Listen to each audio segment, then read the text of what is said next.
this is Tools and Shield. So welcome to my vlog. Today I will be discussing how to minimize wind noise when you're recording, or when you're recording your motovlog or any other footages using your Akaso V50 Pro.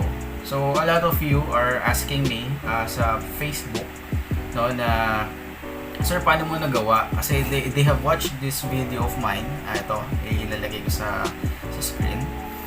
I'll just drop it in the description. So watch it, guys, no. You can observe there na nawala yung or hindi naman totally nawala. So the wind noise has been reduced, or hindi na siya gaano obvious na napapakinggan, hindi maingay yung video. So marami nagtatanong online, Facebook, no, even messaged me in Facebook Messenger. So this video is for you guys. So just watch how we will do this. So first thing, we need to set up your settings in your V50 Pro. Okay, so let me show you.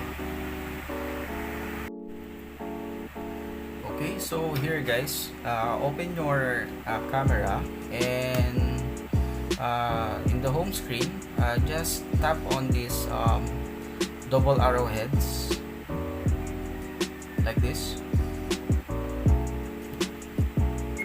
Yan.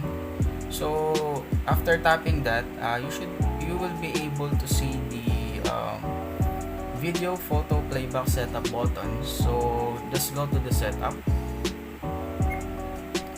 and after the setup, just tap on the general. Then you will be able to go to this option or menu, and right here what we want to do is go to the control option, and you should be able to see the control setup for the microphone, the camera sounds, and the brightness of the screen.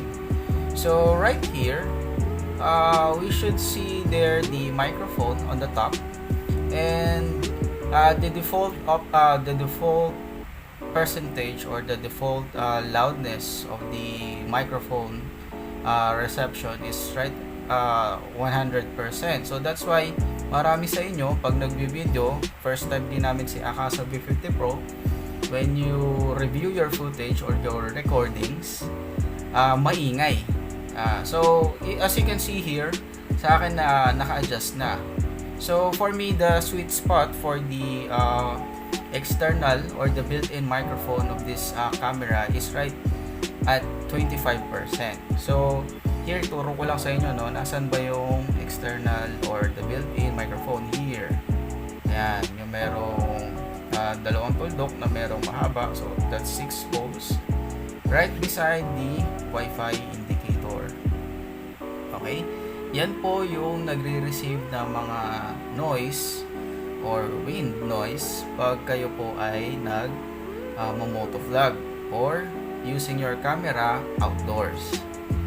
So right there, that's how you will reduce the level of noise na ma-perceive or ma-receive nitong built-in microphone. So just try it, guys. 25%.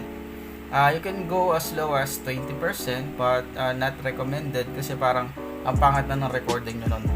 Walang effect of the environment. So for me, the best level is 25%. Okay, that's it for the camera setup. Now let's go to the to my helmet. So paano ko ba nilagay yung aking microphone? Okay, so let's jump into that. Alright, this is the setup of my V50 Pro pagka nakamount na siya dito sa aking helmet. So I'm using SEC modular helmet na Windstorm version 2. So as you can see here, my V50 Pro is mounted using a Telesen chin mount na kulay black. And you will observe here, right over here, ito yung connection port, no, or connection cord ng aking external microphone. And no magic right here, no. Nilagay ko lang siya papunta dito sa loob ng lens. Ganda ng lens, no. So shout out kay Maayos Binyan. Ganda po ng Revo lens na nabili ko sa inyo. So shout out to that team. Okay, so going back, no, ito po yung setup ng aking V50 Pro when mounted here sa aking helmet. Okay, ayan. So, let's check ano ba yung setup ko naman pagka doon sa loob tinignan. View yung external microphone. So, as you can see here, yung aking external mic, which is Akaso product din na kasama nitong V50 Pro or exclusive for V50 Pro, is just clipped, no? Ito, may clip siya sa internal cushion nitong aking helmet. So, itong cushion kasi ng SEC modular, may matigas na portion yan. So, pagka tiniklop nyo to dito or ibinukan nyo, meron siyang matigas na part. So, dito ko siya kiniklip. So, just clip it there. The concept kasi mga guys, no, pagka nagsisetup ko yung for mic, especially for V50 Pro, is dapat pagka binaba nyo yung, or pag nasa loob siya ng helmet, natatakpan siya ng nitong chin part o yung pinakang baba ng helmet niyo. Kasi when you put it here, some of you or iba kasing motovlogger or mga amateur na kagaya ko, naglalagay sila dito malapit dito sa may harapan nitong visor area. And the problem with that is nag-absorb yun ng air, especially kasi yung iba din, ang ginagawa nila, yung cord ng kanilang microphone is nilulusod dito sa lens, which pagka sinara mo yan, merong konting gap. So yung gap na yan magkakos ng pagpasok ng hangin papunta sa loob ng helmet. And once nangyari yun, yung microphone, pag dito mo nilagay, any part, anywhere here, no, nagre-receive din siya ng hangin. So, hindi mo maiwasan pag ni-review mo ngayon yung microphone mo, maingay. Nag-receive kasi siya ng hangin. So, that's why, nilalagay dapat siya dito, no, sa portion na to, sa may pisngi, right around here, kung saan pwedeng ikabit sa inyong helmet. So for me, this is the best setup, and as you can see naman doon sa naging or sa previous video ko na nasa description, no, hindi gaano kaingay, no, walang masyadong noise na nare-receive yung aking recording.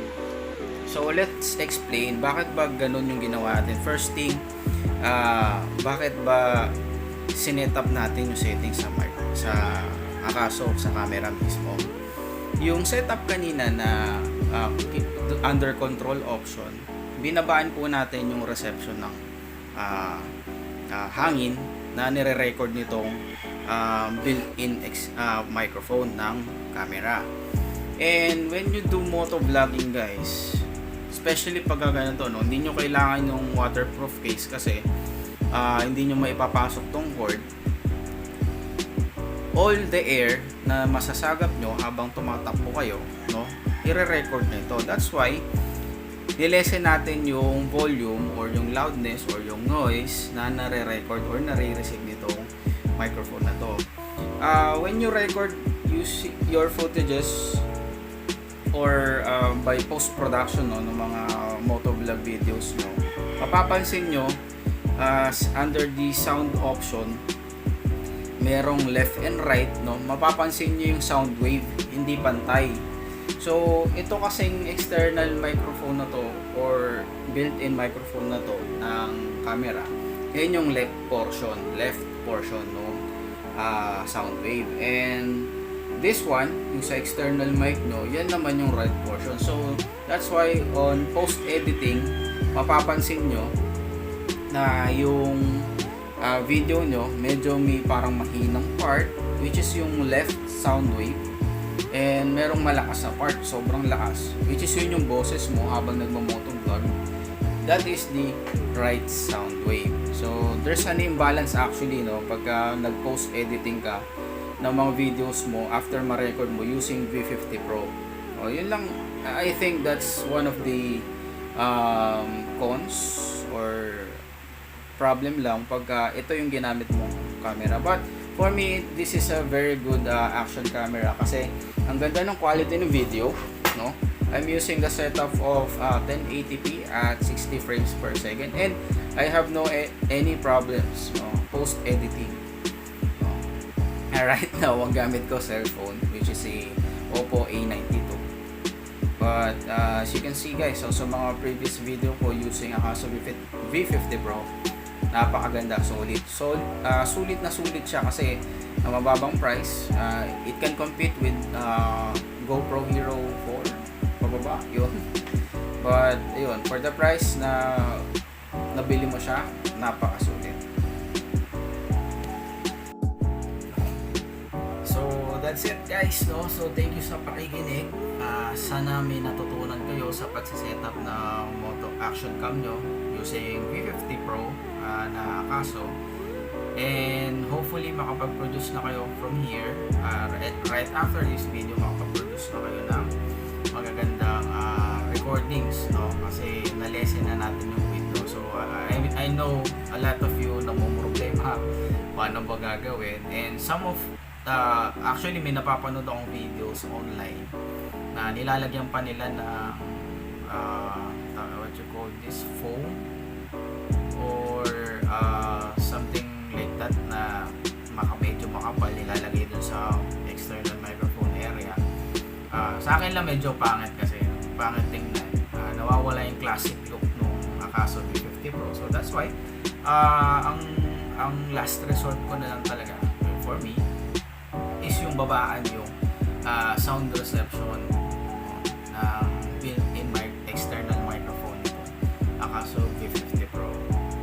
Alright, so guys, if you haven't subscribed dito sa aking YouTube channel, please subscribe. I need your support guys, and para na rin po ma-notify kayo sa mga susunod ko videos, just click that bell button para updated kayo sa mga future videos na gagawin natin. This is Tools and Chill. Peace out. Ride safe. Takbong pogi lang po.